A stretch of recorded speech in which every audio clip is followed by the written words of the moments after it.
Does copyright even exist on the internet? Yes. And when your content is openly stolen, there are real ways to protect it. But that's not the point right now.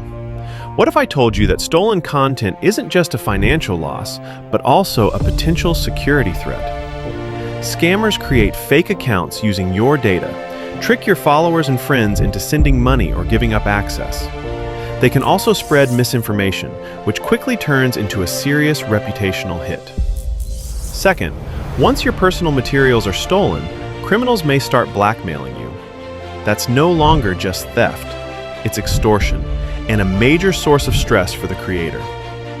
Third, attackers can use AI to create deepfakes that make it look like you're promoting something illegal. In that case, it's not just your reputation at risk. And if you're already facing problems protecting your content, feel free to reach out to us.